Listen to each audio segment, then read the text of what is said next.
I think, is Rewired, Hacking the Auditory Experience with Amelia Marzak.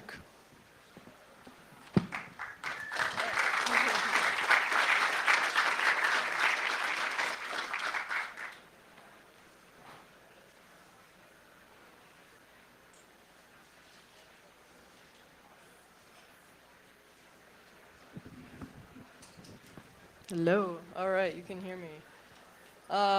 So I'm Amelia Marzak, and my project is called Rewired.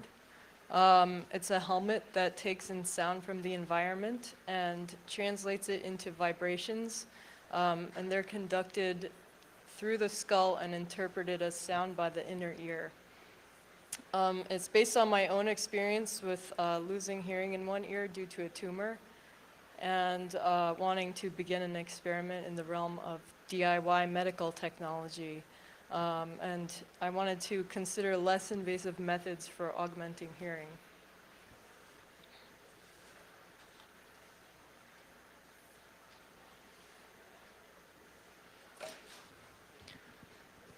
So I became aware that experiencing sound through bone conduction was possible at the time that I had surgery.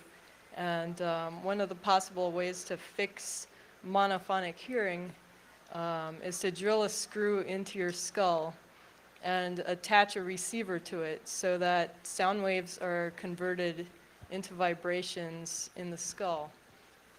And here's a diagram of your ear. So the sound bypasses the outer ear and the middle ear, and it goes right in here where it says cochlea, and it stimulates the nerves there. So this is actually why your voice sounds different to you than when you hear yourself on a recording, and that's because your skull is actually vibrating, so it does sound slightly different to you. So I didn't like the sound. I didn't like the idea of, of getting the implant, because you end up with an open wound behind your ear that already doesn't work, and some people really like that. But I guess I sort of wanted to adjust to having one ear and see what that experience was like. And so I guess there were a couple things that happened. One was that my eyes started compensating for the lack of surround sound. So you have, you're unable to really pinpoint things in space because you need two ears to do that. They sort of like triangulate.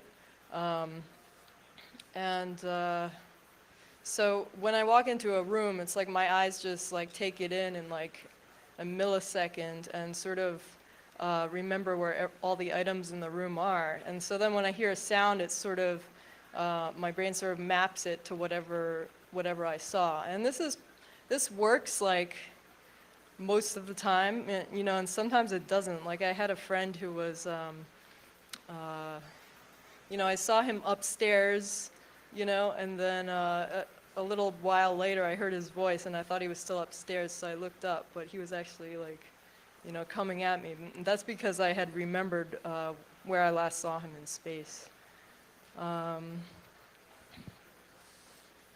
So another thing was that, with the sound, I was experiencing it through the hearing that I already had, and also vibration in the environment. So I started paying attention to that more, and it wasn't like I could do that before, I just wasn't paying attention to it. So one day I was like playing the piano, and I became aware that the whole instrument felt completely alive in my hands. It was like all the notes were sort of like traveling up my arm, and it was just a really rich experience of sound.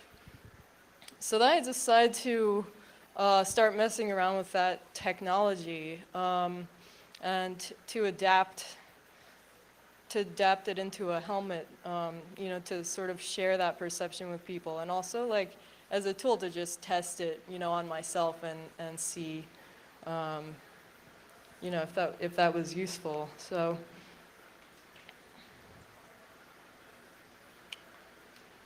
let's see. All right, so it's a helmet that leaves the wearer free to roam their environment and experience a physical sensitivity to sound. And it has uh, really small microphones, it has signal amplifiers in it, vibration components. And in my next version, I was thinking of putting in like an effects circuit, like a pedal, just to see how that changed it. Like if there's a delay, like would that change your perception at all?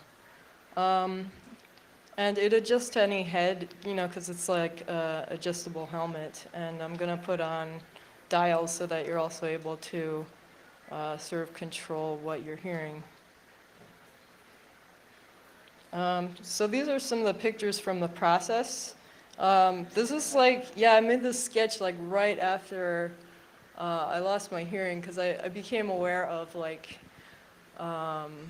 picking up radio waves in the air or something, and then I got sort of interested in all of this. But I had an idea for making a helmet, and I sort of put it aside for like 3 years until recently, when I just got out a bunch of audio equipment I had in my house, and I tested it with like a pair of what are these? Like vibration earbuds. And they make these and they sell them to people. They tell them they could like listen to music underwater. And I don't know if you guys do this. I've never needed to listen to music underwater. But in any case, so it worked, and then I just started buying smaller hardware, like to see what I could find so I didn't have to like be tethered to the wall and walk around with like wires hanging off. And so I put it into a hat. That was sort of my first impression, and that didn't really work because the hat was too soft, and I went on a walk in my neighborhood like this. The guys in my neighborhood are used to seeing me doing weird stuff now. Like, I walk into Radio Shack in a panic all the time, and they're like, "What's going on?" But so it was actually a bunch of stuff that I got in Radio Shack, and stuck together. So this is also interesting because people could just walk into like a store in their town and like make this stuff. You don't have to go through surgeons, you don't have to go through doctors, you don't have to go through your medical insurance. So if there's a way to make this easier and smaller, then for things that aren't invasive, obviously, it could possibly help other people. So then I got the helmet to have more structure, and this is what my house looked like. This is what my house usually looks like. And, so then I was just putting it together, like taking apart an amplifier and, just really gluing everything together and testing it on my head in the middle of the night. And, and then it was done. So I was going to show it at the Sound Research Summit at I-Beam, and I bought 142 earplugs because I really thought people would want to wear it, and I didn't use that many, but I have a video from that. Let's see. Because I wanted to have some folks wear it and then like give me feedback on what it felt like. So we can watch that.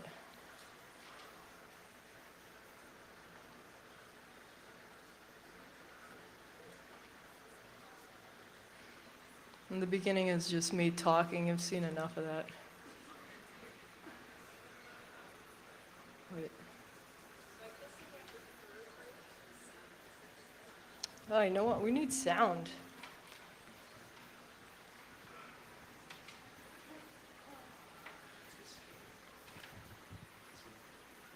Oh, thanks.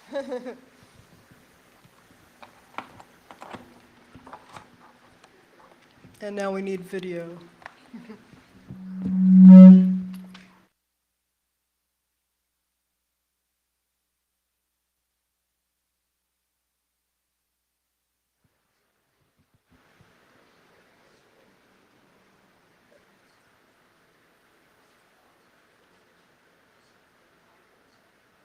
interviewed some people wearing my helmet to get a sense of how it was being perceived and how it fit into the overall ecology of the event. Sort of like walking through a dream. I can hear my footsteps too, like when I kneel down. It's kind of like everything's going through a radio, and the voices are distorted, or you have a little bit of static. But your sensation of hearing your own voice is the same. Like you said, you're hearing it through your skull. The vibration element was not translating, having a really complex bed of sounds. The sounds that make less static or Yeah. quieter sounds. So there are definitely points where suddenly something would come into focus, like a particular sound. You know, whether I would like turn my head a particular way, and then suddenly I could hear some little detail. You know, whether it was from my installation or whether it was there. But yeah, so I was trying to find like if there's these magical spots where I could like tilt my head and then suddenly. I realized that what was affecting him was my prototype had only one microphone on it. So people were experiencing monophonic sound for the first time. Yeah, it's about the directionality of it. Sound kind of became, I guess because my ears were plugged, its tonality seemed to change. I don't know if it was because I was getting less sound, but in a sense it became, what's the right word, almost like refracted or something, like the way light is refracted, it's bent. I sort of got a different sensation. And I also heard my voice, which I think, I heard like higher tones in my voice. I don't know if that's possible. I also have a wild imagination. It was good.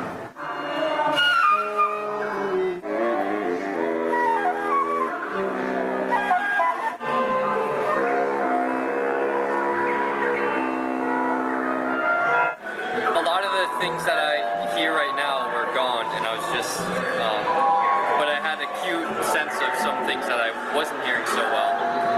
But it seemed like any kind of reverb or echo or resonance that I hear in the room right now, it disappears. When I played it, I could only hear myself. I couldn't really hear anything else when I was playing. Any space I could hear Alan, and I could hear the vibration of this wire over here, which is crazy. I feel that with the first prototype, I basically recreated the experience of having only one ear, and that building it with man-made hardware naturally subtracted from the details that a person normally hears. I mean, I'm playing with the sense that you have, but changing something about that sense. It's like a very kind of subtle, disorienting. I have a helmet here.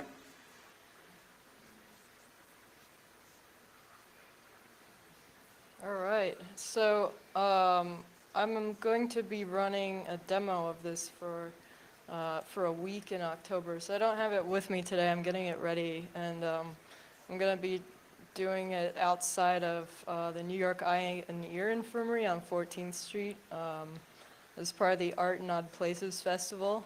And I'm like kind of scared because I had all these doctors there, you know, so I like kind of want to run into one of them and with it and try and like sell it back to them or whatever, but we'll see what happens. So that's all I have for right now.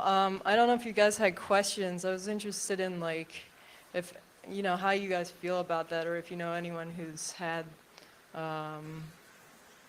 you know, like similar experience. This room isn't really set up for this, so they said you could like walk up here if you want, right? So does it translate vibration into your ears from those little buds you're talking about, or is it some light connecting to your head? So you want to know if it's going through these earbuds. So I just sort of planted them on my forehead, and it vibrates enough. It's actually a really strong one that I was sort of hacking. It has its own amplifier on it, so it's stronger than actually a normal earbud. If there's damage to the inner to the fibers inside of the inner ear, would this still work, or is this reliant on the fibers in order to transmit? Yeah, that has to work. So you need to have the inner ear, and you need to have the auditory nerve from your ear to your brain, at least one of them. It'll work if there's one in place, you know, so.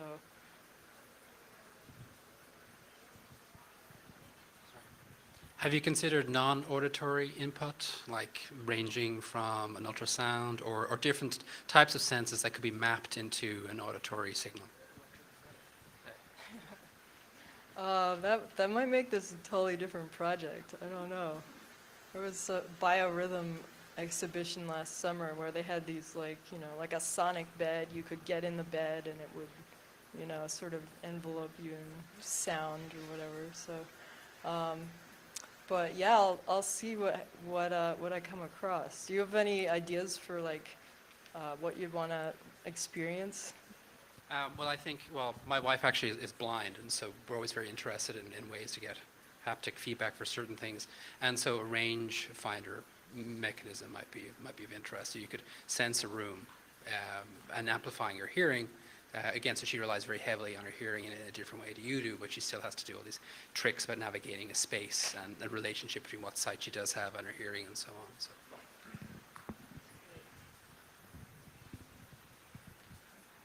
Sorry. There's a few projects that use sensation like vibration or electrodes and things like that to remap sensors. But my question was, a lot of these projects and your work, I guess, as well, is based on losing some kind of sense or to, in some way, having something missing from what we consider as the normal human experience. Is there something from your project that you think could apply to make hearing better than the normal human experience? Like, are there things that you can do to improve your other ear as opposed to merely regain what you had lost? I don't think that technology is really ready for that, you know, because it's all man-made, and the thing about sound is it's so beautiful, and when you're, you know, wearing something that's artificial, even like these totally crazy, you know, hearing aids that people have made, it is like listening through a radio. You know, there's sort of interference sometimes and all these things. It would be great. I was thinking of, you know, adding on to your sense. I mean, this is definitely, you know, more of an art project, but what if I put like 10 microphones around my head, you know, and then I could have just 360 sound all the time or something, I don't know. But there's someone in the back. When you have this on, do you have to spend extra time thinking about what you're getting in order to interpret it, or because it's sort of plugging into the internals of your hearing anyway, is it still very intuitive that you hear it as hearing instead of hearing it as something new and different? Yeah, you get used to it. So you know, it is like hearing. I don't know if, okay. It sounded like one of the things that was sort of the most, like the frustration you had was localization, because you had like just the one ear that you could hear out of. Is there anything, like, have you tried anything with the inputs for the sound that are in the helmet, possibly even sending something to the fully functioning ear as well to actually recreate that perception of like the location of sound sources? Like maybe relative strengths coming in, or I don't really know exactly how you do it, but Yeah, no, that's totally true. Because it sounds slightly different. You kind of realize that it's on, you know, whatever side of your head the microphone's on. So you can sort of train yourself to find direction that way, you know. Hey, so I know the usual upper limit on the highest frequency people can hear is actually due to the structure of the outer ear, and through bone conduction hearing you can hear up to many tens of kilohertz at least. Have you thought of doing anything in ultrasound with this, for hearing ultrasound? Like whales or something? Yeah, that's a good question. Maybe we could translate that into something and, you know, have people hearing that underwater. That's great. Hey, this is a great talk. Do you have a sense of what this will be in 3 years, 5 years' time? Do you see this more as art, medical technology, a product? I'd just like to hear kind of what's your vision for a few years out? That's a really good question because I just started this year. You know, so I am interested in if it's possible to make it smaller, you know, and you know, I'm sure it is. So that's something I have to look into. But I think it would just be cool to have, you know, some sort of kit or some sort of instructions because it's just a nice feeling that people could just make it, you know, and have it if they need it. And there's actually a lab, it's a Little Devices lab at MIT where they're doing this and they're like totally serious. Like they'll go to Africa and people want a pharmacy, so they'll be like, oh, how do we make a pregnancy test? Let's take it apart and see how it's made and, you know, see if there's materials in the environment here that we could use for that kind of stuff. So, so yeah, and that's a worst case scenario kind of thing. I like worst case scenarios a lot. So. There's a guy in the UK you might be interested in talking to, a guy called Dr. Kevin Warwick. You may have heard of him. He's kind of a robotics guy. He's not a medical doctor or anything.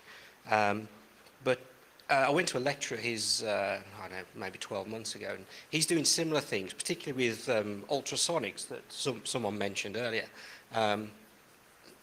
in terms of kind of just sort of augmenting extra senses.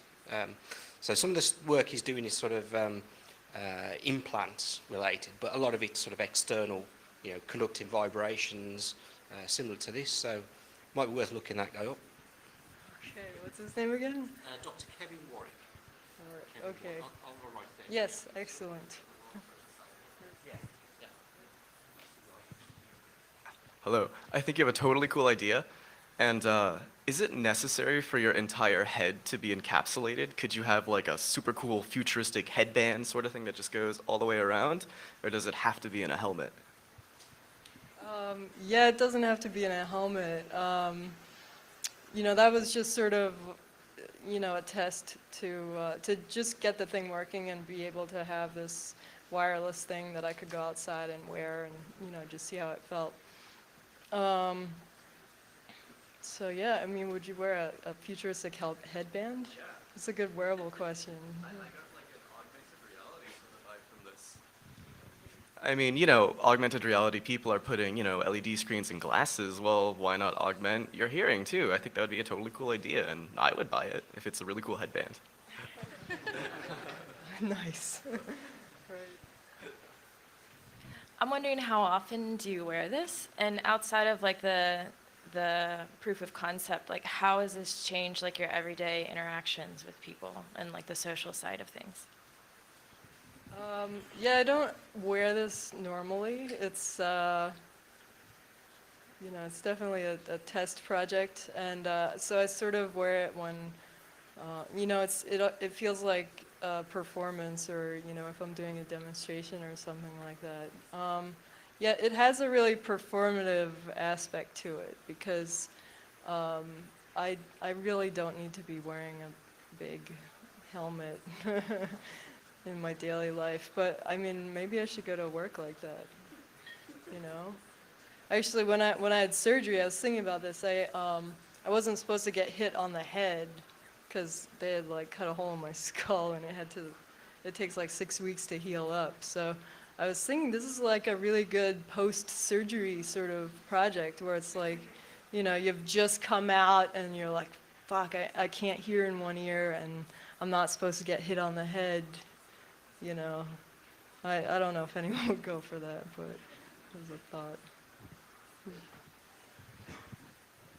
I'm the kind of person that errs on the side of caution, and I've heard many horror stories about people losing hearing to, you know, listening to too many loud rock concerts and the like. And my spouse actually had cholesteatoma and is missing most of his hearing in one ear. And I'd be concerned about using something like that because what are the implications for his working eardrum? Would it cause any sort of damage to have amplified sound vibrating through his entire skull? I don't know, because it, goes right to the inner ear. So, yeah, I'm sure it vibrates the bones in the process. Yeah, there's a lot of bones in there. So,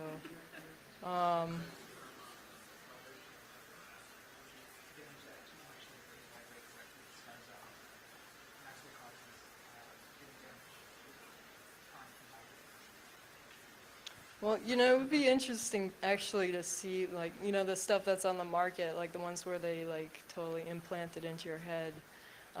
If there's any sort of long-term damage with those, because this isn't anything different. And so they're already selling that, as a sort of medical solution. So it's a good question.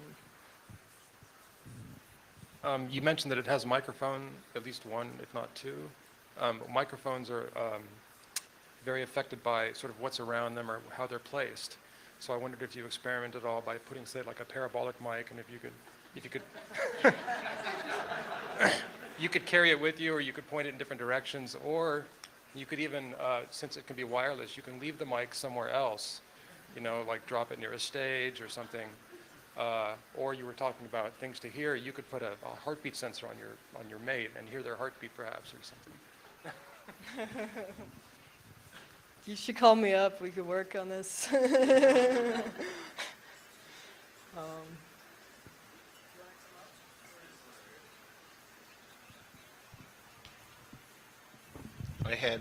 I had one idea from the two things that were talked about here.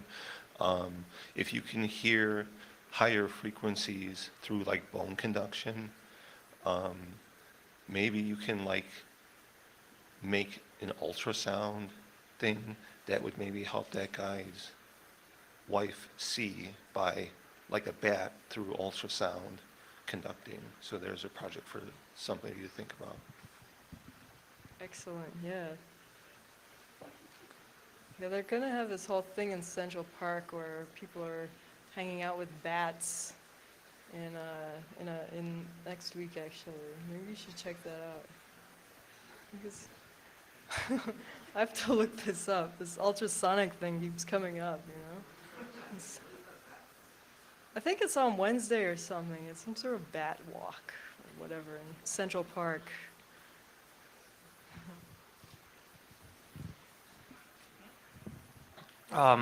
As long as I say, it's been some years ago, I studied for a bit about psychoacoustics. Usually the stereo that the brain receives, how do you localize where the sounds come, is learned by the brain. So you, as you have learned that you get the sounds from the last place you have seen something, little kids still don't know where the sounds comes.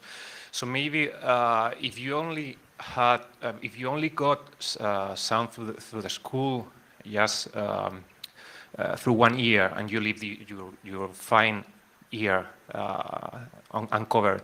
Maybe if you did it for a while, you began to get some kind of a stereo image on your brain and began to learn how to get a bit of this and regain a bit of your location abilities based on that. Based on seeing? Not on seeing, but still having your healthy ear uncovered and getting the other, like placing a mic on the other side and getting info from the other side on your skull, on your bones. Yes. Yeah, absolutely. Because it will sound like slightly different, coming from a device. Maybe it's a process of learning and having it for a while. Maybe it's a process of learning, having it for a while. Maybe you have it like for 1 week or two, your brain begins to do something and relate the two different kinds of sound, and you can relate better than with sight like you do now. Yeah, absolutely. Yeah, I mean, I think that's a really good idea. I think one thought about that would be to try and, instead of have the transducer up here, try to localize it a little bit closer to the, I guess, to the bad ear. So I guess, the good ear is still hearing out, sound from the outside, and having a transducer over here, just because I know that those cues are usually timing and level based. So if you really want to try and tackle that, but try and localize with this, you'd try and, I guess, first get the transducer to be like roughly equally as loud as the good ear, and then the time differences should just work, because if the transducer is over here, it's as if it's, you know, where your ear is. So I think if you wanted to try and pursue that, you'd try and scoot the transducer over to where your other ear was. You're absolutely right. Let's get this guy. Have you thought about modifying it for like entertainment purposes or for those sorts of markets? Just for like normal people to like have more different types of auditory experiences? Well, I was thinking about that when, you know, I was building an effects pedal. It's not in there yet, but you know, like it's a nice experiment to see, you know, if you have a delay, you know, how that changes your perception. You know, if you added a larger delay, I'm sure it would really change it. So, I mean, and that's a matter of just taking, you know, someone with normal hearing and messing it up. So, so it's not, it could be fun, you know? Yeah, that's true for education. All right, nice.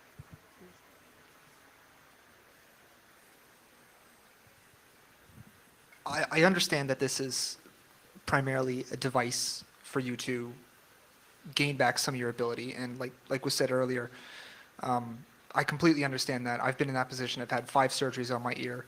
I've had part of my skull removed. I have a hole in my eardrum. I have difficulty hearing a lot of frequencies, and if half the people in this room were talking right now, I'll be going insane because I wouldn't be able to handle it. I think this kind of device is wonderful for dealing with that, but could also be used for expanding beyond what our current senses can currently handle. Like, one idea I just had was a pH sensor, for example. You could hear the acidity of the air around you. You could hear the moisture level in the air.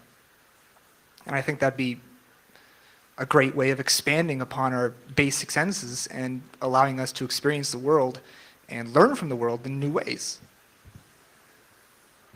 All right, no, that's great. Yes.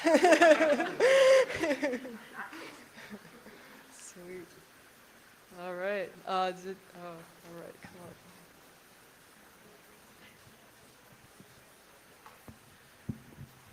on. Great talk, and I think you had some great ideas. I was wondering if you had ever heard of, in Rochester, at Rochester Institute of Technology, they also have the National Technical Institute for the Deaf, and I think they would love to hear your idea. All right. I guess I'll look them up. Sweet, thanks. All right. Okay, is that it? I guess so. Thanks for coming, guys.